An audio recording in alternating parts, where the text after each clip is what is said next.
All right. Hi, everyone. Welcome back to our Fireside series with CFOs and finance leaders. Uh, Today, I have Michael with us. He's a seasoned finance leader, been in several roles across like finance leadership, BP Finance, CFO in several firms, and in fact also teaches in like I'm guessing because he likes to teach. And today I'm it's my pleasure to have him here, and as usual I would like to pick his brain on figuring out what a dream AI agent for a CFO is from his perspective and experience. Welcome, Michael. Hello, thank you for having me. Appreciate it. Yeah, a little bit about my background. Like she mentioned, I've been a CFO for technology companies over the past 20 years. I'm currently a fractional CFO for a couple of companies. I sit on several organizational boards, advise other companies, and I teach business courses at Southern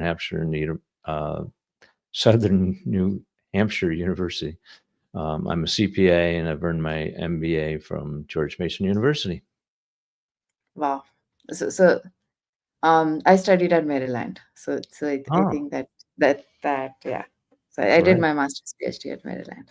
Yeah. Okay. So, all Super. right.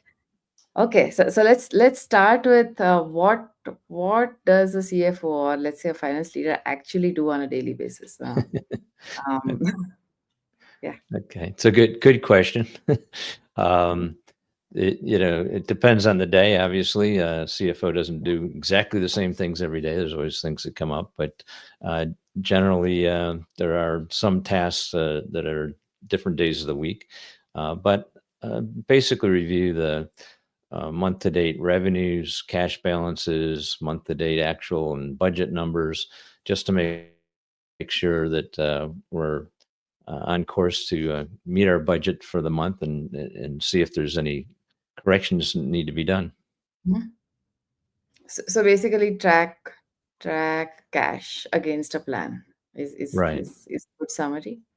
And how do you like if we want to look at what is the means of doing that tracking or understanding it, how do you review these metrics? Like what do you look at slides, do you look at reports, do you look at Excel sheets, or is it talking to people, exchanging emails? What does that task look like? Yeah, we use various applications. We have an ERP system, we have a CRM system. So go around and look at those. But we created a matrix of those using a product called Domo that brings all those applications together for reports. So I can just look at a menu of the comparison reports that I'm most interested in, and watch certainly the budget comparisons. And one of the nice features of that software is I can set those parameters, and so it alerts me if we're over or above what we're looking for. Also, I monitor certainly the AR in our collections to make sure that we're growing our cash balance. It's important when you're running a business that you do watch the cash almost on a daily or weekly basis. Yeah.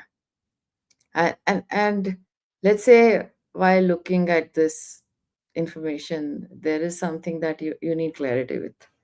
Um, how do you do that? Yeah. If, for instance, if sales forecasts are not met, Mm. or the contracts are not being completed on time, obviously that sends off an alert, and I pick up the phone and start working my way through those issues with the top people in the sales organization to try to determine what's the issue, how are we going to correct it, and when will we be back on schedule. Got it. So maybe one little bit of a naive question. So how much of is it email versus how much of it is phone versus how much of it is you crunching through data and or maybe someone else on the team crunching through data? Like and how does it differ? Maybe I'm guessing organization to organization, but like what does your experience say here? Yeah, it again, it's determined based on the need and the urgency, right? So, obviously, if it's something that I just want feedback, in the next day or two, it'll be an email to have Mm. somebody explain the issue to me. If it's a little more urgent, probably send a text to the individuals I want to get quicker response. And if that doesn't work in the time frame, I pick up the phone and make a call. Got it. So essentially, if no one responds, call them, like kind of a thing. Yeah, they don't want me to call, so hopefully they'll respond before that. Yes. So, like, if I have to summarize, there's a custom dashboard created using a tool which takes in all the data and gives the metrics that you want, and you then use that information to monitor and track the changes. Right. Yeah, that's important to be able to see it in almost real time. Certainly, as of the night before or whatever, or day before, so that you're not, waiting too long to get a response because you can't correct it quick enough to resolve, missing the budget or missing the Yeah. plan. Yeah, got it. And if I look at, let's say, bank transactions or money going out, so one is metrics, right? Second is, do you, I mean, as a CFO, does the CFO actually verify large bank transactions, or is it more delegated and someone else does it?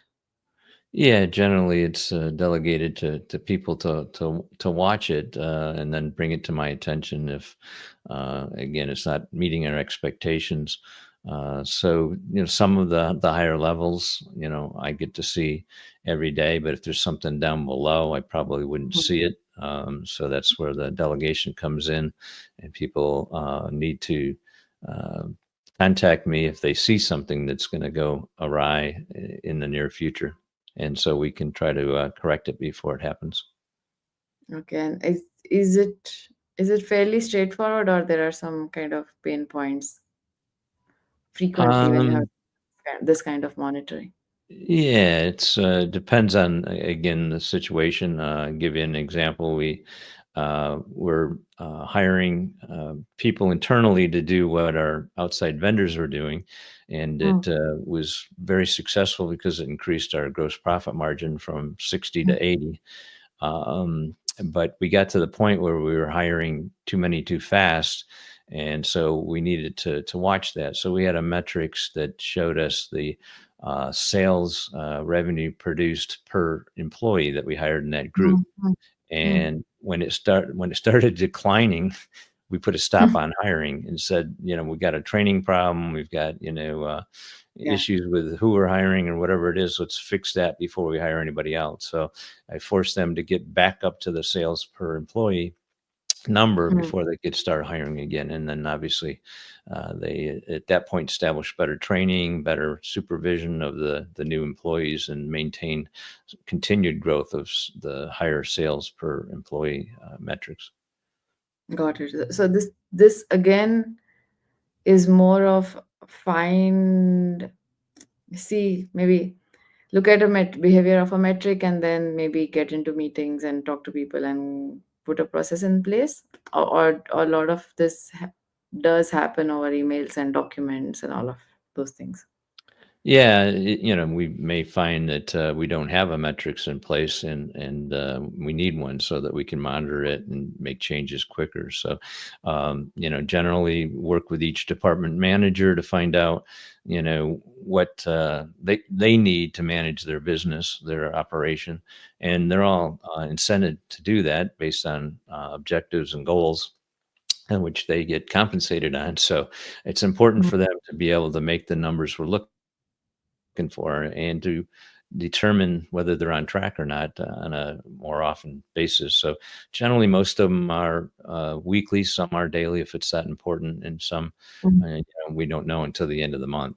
But we try to make it quicker. Try to make it at least weekly, if not daily, on a metrics report that the each department manager can see. Because again, mm. it's their goal. They're compensated on it, so it's important to them to manage their operation. Got it. And so what about forecasts or rolling forecasts?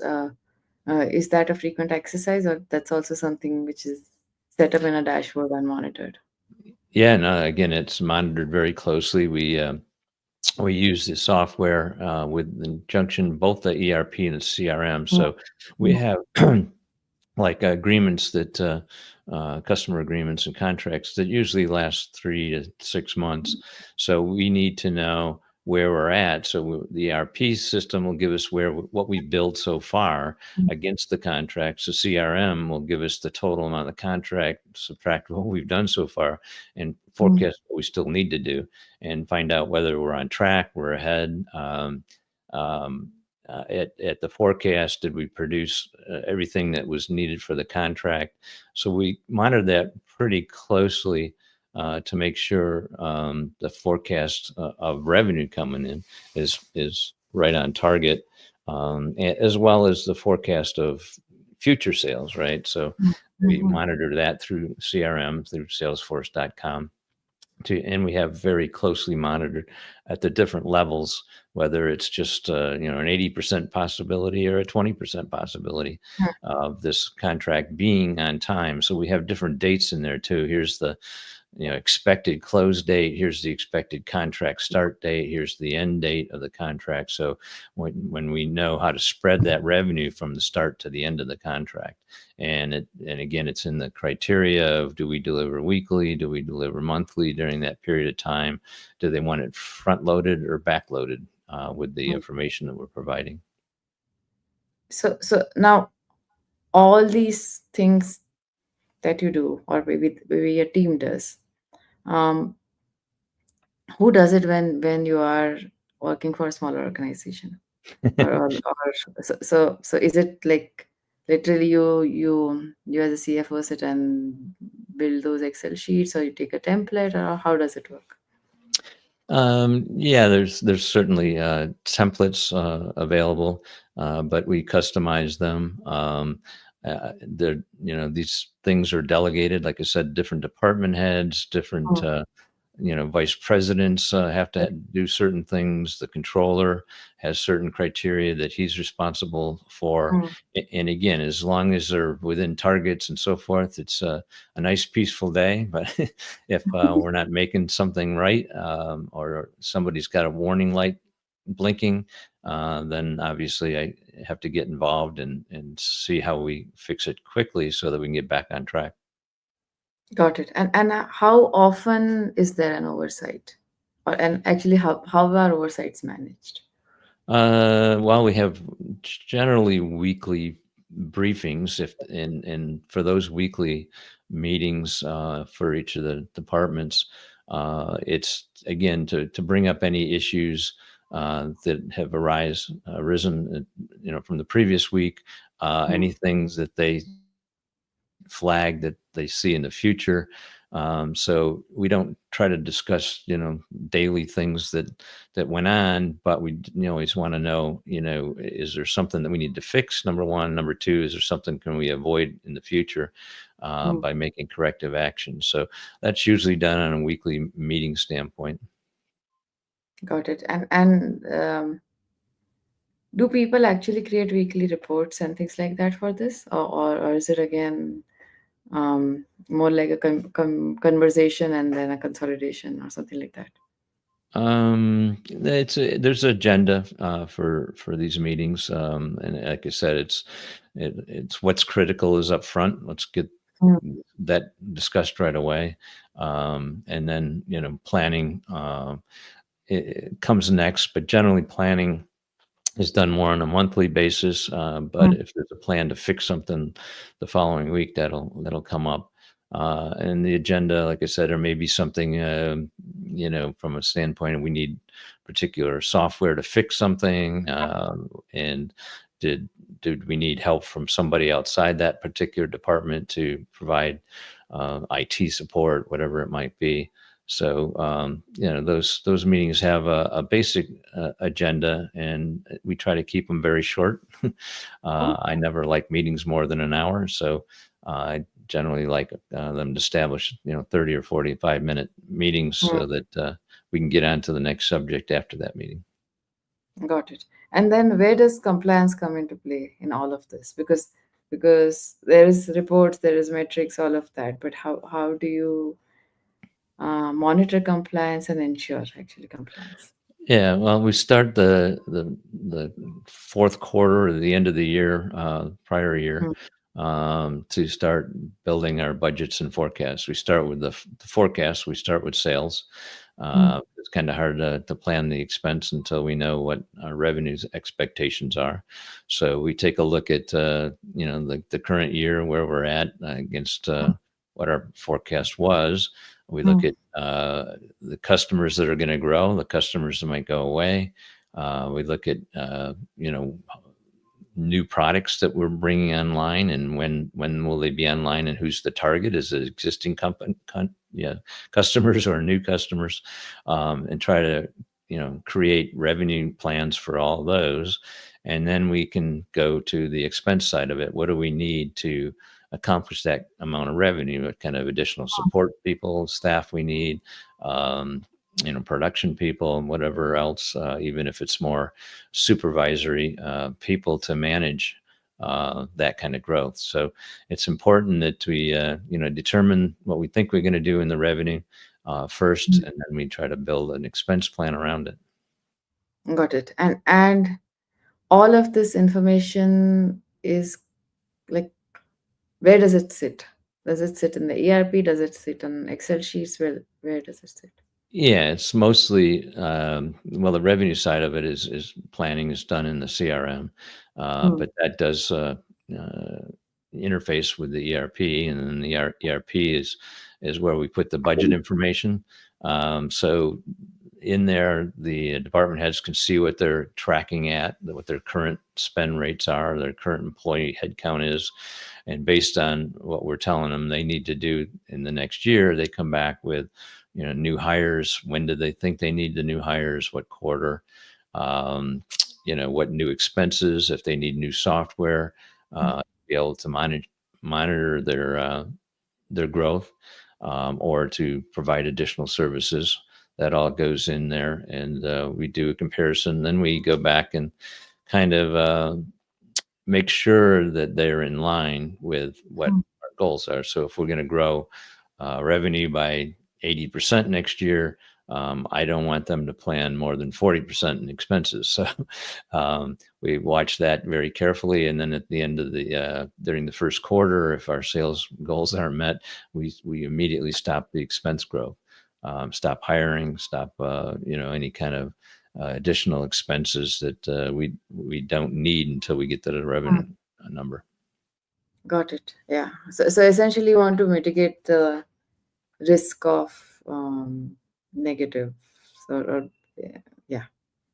So we are trying to mitigate the risk of ensuring there's sufficient cash available at Yeah, the end of. yeah. Yeah, I mean, if we, like I said, planned 80% growth, but was it 20% growth the first quarter or 50% growth? A lot of people like to forecast the first quarter, especially on the expense side, higher than it really can possibly do. So we have Mm. people who want to hire 30 people in Q1, and it's like Mm. that's, unless you're really prepared for it, it's pretty hard to do. So we usually will reduce their budget in Q1, just because we know we can't grow that fast, and we probably suspicion of our revenue growth the first quarter. So after the first quarter, things smooth out. Okay. I have kind of a inquisitive question here. So uh, the numbers that you're quoting. So let's say 80%, then you take a decision of doing something 40%, something 20%, and all of that, right? Where does that knowledge sit, or is it more of um, the expert kind of a decision saying that, hey, this is the right thing to do, or is it completely driven by a financial model? Yeah, financially, what we do is we look at historical rates, right? So Yeah. even on revenue side, we know that our fourth quarter is the largest quarter of Mhm. revenue that we have for the year. First quarter can be the second most, depends, Mm. but second and third quarters tend to be weaker. So when the sales team forecasts, I'll make that change on it, or send them the statistics to say, look, you're telling me you're going to grow evenly each of the next 4 quarters. That's not been our history. So here's our history. Go back to the drawing board and come up with something that's a little more realistic, that lives up to what we already know from the last 5 years of revenue expansion over each year. And we even have it down to certainly a month. So we know the summer months have always been traditionally weak in this business. So they shouldn't be projecting, the higher growth in the summer months. But like I said, first and fourth quarters tend to be the more successful revenue growth. And so we need to look at that. So that's basically data driven. Large amount of it is data driven. I'm sorry? It's large amount of that. These decisions are data driven, Yeah, essentially. yeah, I mean, yeah. based Yeah. on historicals and based on trends and all of those things. Right. And again, it's historically looking at customers. Did Yeah. this customer grow last year? Did they shrink last year? What's the new expectation and why? So sometimes they shrunk last year. This year going to grow because they changed their strategy and they want to do more with us than a competitor or whatever it might be. And again, a lot of times it's new products, trying to estimate, the new product, is the current customer going to purchase it, or is it all new customers? Obviously it takes a little longer to grow new customers than it does to just add on to existing customers. So we look at that kind of growth. Where's our expectations that new product is going to grow from? If it's existing customers, it's probably pretty quickly to grow during the new year. But if it's new customers, it's going to take a while. We need to hire different salespeople to go after those new regions or new industries that we're targeting. Got it. Maybe completely like switching gears. So we've been talking about finance and finance metrics and functions within them, right? How often do you get involved in business model discussions? And here I mean things like, say, with the CEO around, say, pricing, target market, all of those things. Sure. Yeah, it's the CEO generally puts me in charge of all pricing decisions. So, Okay. sales will put in their 2 cents, marketing puts in theirs, product management puts theirs in, and we take all that and take a look at, what does that mean for the bottom line, right? What do we need Yeah. to invest in that product line? What kind of new marketing programs, trade shows, advertising do we have to do? And how do we monitor the return on that investment? So I've kind of pushed back on some of that. I make marketing, if Mm. they're going to spend a lot of money on advertising, they got to come back and tell me what's it going to do. What's how much revenue they're going to have per product based on Mm. that plan. Sales may want to hire new salespeople. Again, if it's not new industries we're going after, is it a new region? Justification of that, and also the sales salaries and commission plans, come Mm. into play. So I always get pushback that a new salesperson can't have any revenue the first quarter or whatever. And I go, okay, then why am I paying them, a 6-figure salary as a salesperson if they can't bring a book Yeah. of business or quickly do it around? So, I kind of push back on that they're going to have to hire somebody that has a quicker turnaround with sales, or just don't pay them as much until they get to that number. So make it more higher compensation on the commission side and lower on the base salary side. So we kind of look at all those things. And again, on the pricing, it's, I get to have the final say. If the sales VP or marketing VP don't like it, they can go to the CEO, but he's going to look at the facts and figures that I provide him on why, this is the right price for this product. Do you end up making slides, or let's say a report, or and maybe a bunch of emails kind of a thing to say, hey, this is the final call? Or again, a lot of it is meetings. It's presentations, it's slides. So I'll take input from the various department heads and what their opinions are.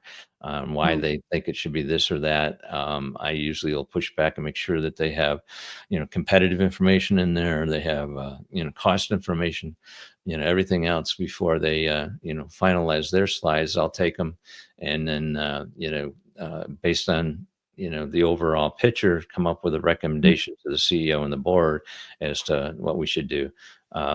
We did acquisitions basically the same kind of way. We did due diligence Mm. before we made Yeah, presentations on whether we should go forward with an acquisition or not. got it. And let's take the last example that you talked about, right? So let's say there's a due diligence done, which means there's a lot of information that comes to you from different sources and in a fairly organized manner, probably like a bunch of folders, a lot of information.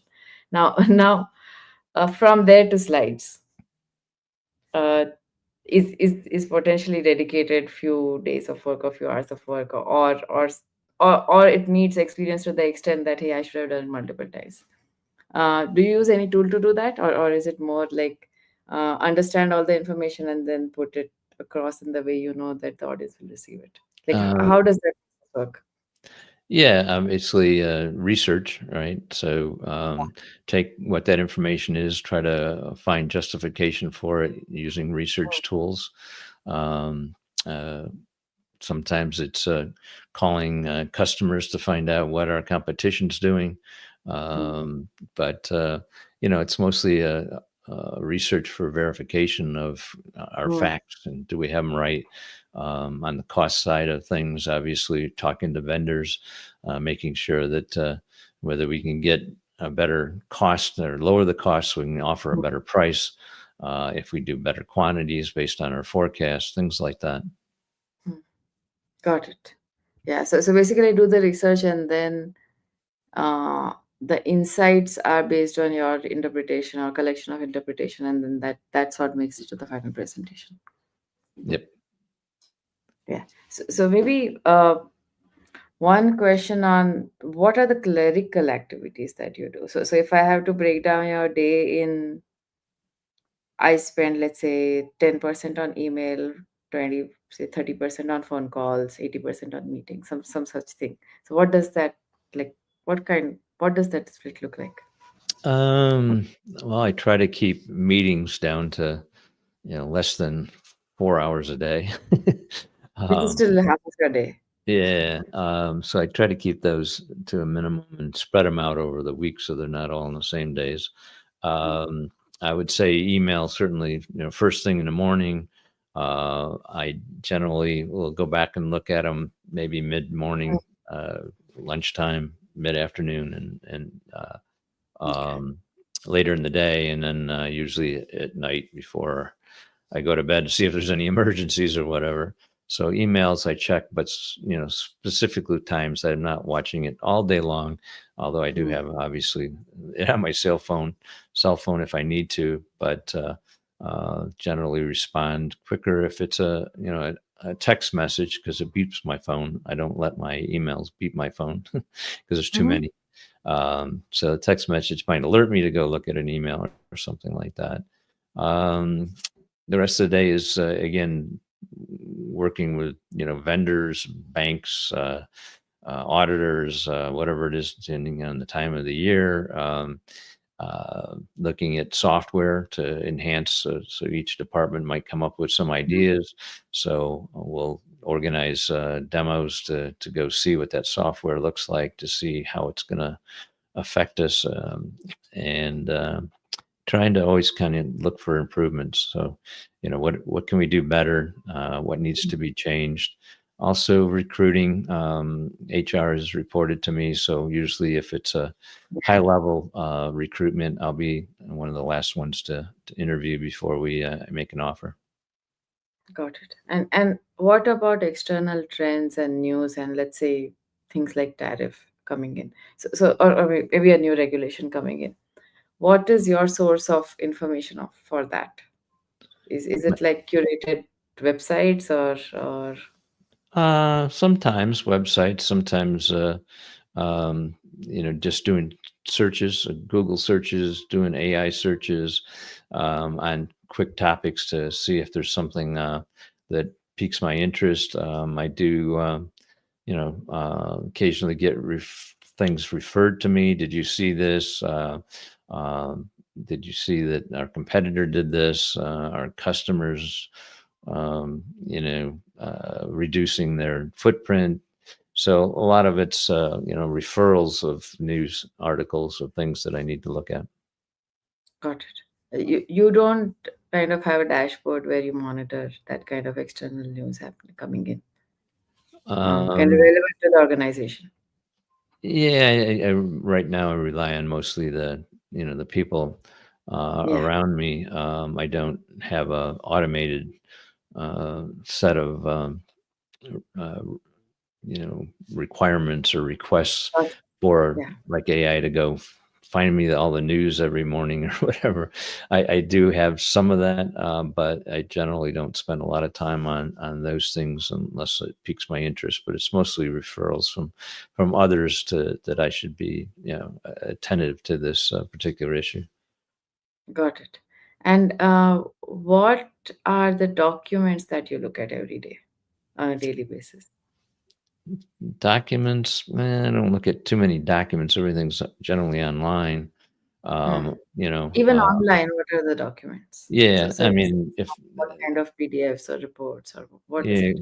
occasionally I have to look at, payroll, Hmm. um, but I'll look again, I don't look at the details. I'll look at the bottom line. Did we grow payroll or payroll shrink? Yeah, I look at, again, the ERP system. I look at the CRM system every day to make sure, again, certain criteria that the sales pipeline is growing. So we do monitor sales pipeline. And generally I get it by sales individuals in some cases, so I can see who's not really performing, and then we create uh, performance improvement plans and so forth. And sometimes if I don't feel the department manager's watching that close enough or doing it hmm, right, then I'll step in. Again, it's a little bit of my HR hat that I wear. The other yeah, thing is, again, IT reports to me. So I have to make sure that all the systems are up and get alerted if something's down. I'd rather have IT tell me than one of our department managers say something's not working, because that doesn't look good for the IT team. So I always make sure that they're aware of it. We do a lot of internal projects to improve our yeah, CRM and our ERP and several of our other systems. And so I make sure those projects are on time. If there's delays, what is it? What are we going to do to fix it? Things like that.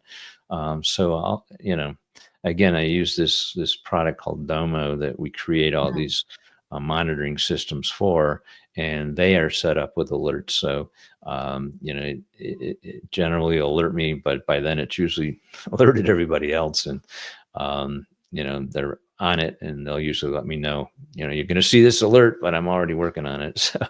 So they're aware of it, and they're aware that I see those things. So they try to fix them or address them before I get to them. got it. And where do you store all the documents, all this information? It's all in the cloud. Again, the ERP system we have for, we store our purchase orders and our invoices and all that Yeah, kind of stuff. Our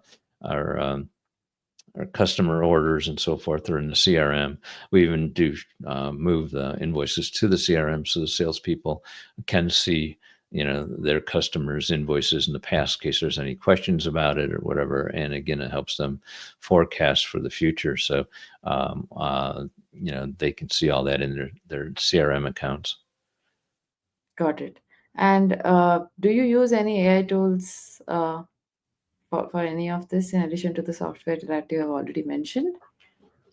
Like any specific AI tools for any? Um, I yeah, I personally use Chat GPT a lot for imaging and you know some corrections of menus and so forth. I have played around with the um, um, the Microsoft product with PowerPoint and Excel. Sometimes it works, sometimes it doesn't. um, but I'm constantly challenging those things to see when they can be effective for me. But I'll go ahead and try them, and if it doesn't give me my results, then I go do it manually. But sometimes I just use the feedback. And again, the imagery is a lot. I'll send to marketing that I think that this is a good image that we can use. Um, and sales organization for sales brochures, things like that. So it's generally I use it more for marketing purposes than to rely on the business at this point in time. Hmm, got it. And let's say I told you that you had a AI powered kind of workspace that you would look at every morning. What are the features or the functionalities that you would like to see in it? But again, on the the budget, how we tracking against budget, Yeah. um, is are we paying our vendors on time? And especially critical ones. So always believed in the ABC analysis a little bit of some vendors are more important than others, and so you don't want to miss making the payment, or else you don't get what you need quick enough from them. So I make sure that the key vendors are paid, make sure the key customers are paying us. Again, it's very important watching that. Aged accounts receivable, and so it's great that AI can just tell us which ones are not following their normal payment schedule. So again, it Mhm. sets off an alarm if they're usually paying in 30 days, and all of a sudden it's now 45. We should probably do something instead of waiting for it to show up on a report at 60 days. So quicker turnaround on the information is very helpful. Um, Certainly on the again, on the vendor side, if there's discounts we can take advantage of from a cash standpoint, that's always helpful to let that be monitored and make the payment quicker to get the discount. Um, Again, watching the cash balances on the bank accounts. I don't again look at the bank every day, but it would be nice if AP is watching it and see the inflow and outflow of cash on a daily basis, so I can see if there's something that's not flowing appropriately, so we can do something about it quicker. Would you want an AI to organize your mailbox and tell you what are the key tasks for the day, or you would not be comfortable doing that? Yeah, no, no, that would be great. Again, I from an email standpoint, it's usually who the individuals are, but that could be certainly programmed there that these are the ones that need attention. We could put maybe AI could have certain words in there that like urgent that could come to the top and automatically pick them up. I know, a lot of I use Outlook and it has flags and stuff, but Yeah. not a lot of people use those. But if AI was monitoring certain words or from certain people, that would be probably helpful to move those to the top of the email box. Mm. What else would you like to see in your email box, which is very finance centric? Um, like to see um, again a little more forward-looking information, uh, Mm. maybe competitive information. how uh, how we're doing against our competition in a certain market. Um, so competitive information would be helpful. And running the business, it's more of a predictive capability would be helpful. Saying Mm. that at this run rate, you're going to run out of cash. I mean, we do cash reports, so we do 6 weeks out, and we do that every week to see what we're doing. But I'm sure AI could probably take over some of that cash flow forecasting for us. Um, Again, always looking for help in sales, so AI could probably be researching out there who's looking for our type of product, who's the decision makers. What industry, do by industry, what industries look more attractive to our type of product, Mhm. things like that would be helpful to run the business better. Got it.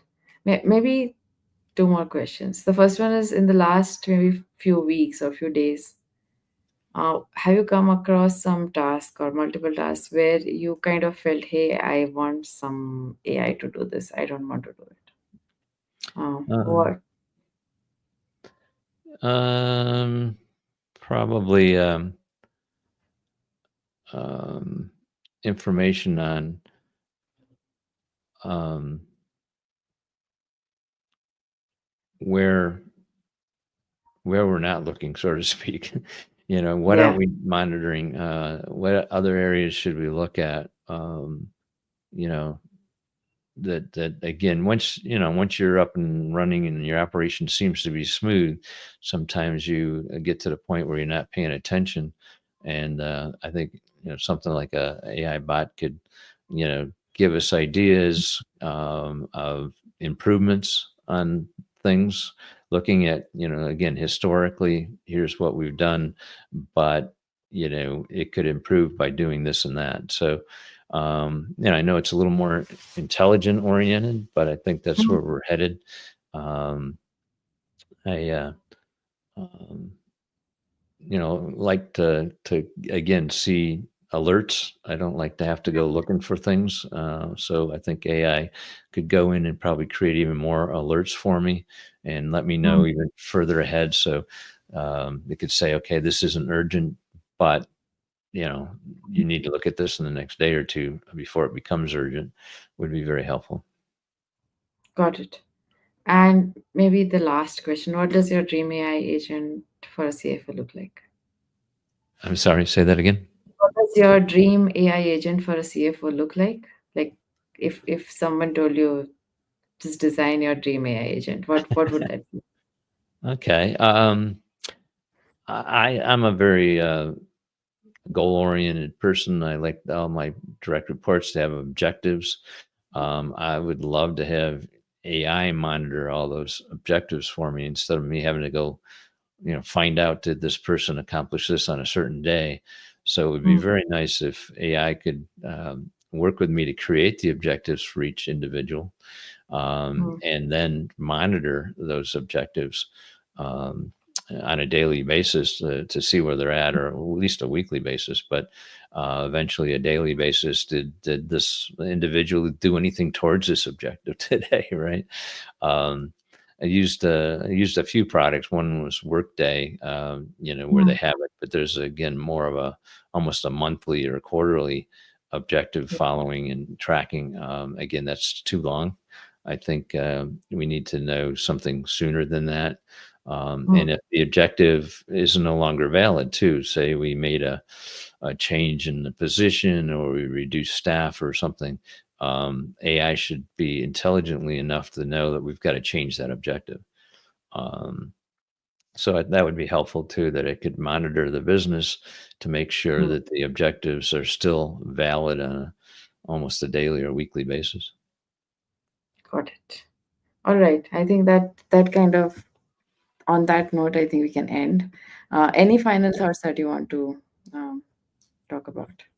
I think the rumors out there that AI is going to eliminate everybody's jobs is not true. I think it's going to That's improve fine. everybody's job who uses it. So I highly recommend everybody use AI tools, figure out how to communicate with the AI tools, how to make them better, and how they can make you better. And I think even software development is probably going to be the biggest area Yeah. now that I've seen AI generate code. We don't have to sit there and wait for 6 months for programmers to go write the code. We can go tell AI what we want; it'll generate the code, and now we need people who can go test it and verify that it works and things like that. So I think it's going to improve everything, make things go faster, and help us, improve our systems and our decision making in the future. Got it. Yeah, I completely agreed with what you said. So, thanks for this. I was very closely listening to what you're saying. So, as very, very, very interesting points. So, thanks for this. Yeah. Thank you for having me. Yeah. Bye. Have a nice day. All right, you too. Bye bye now.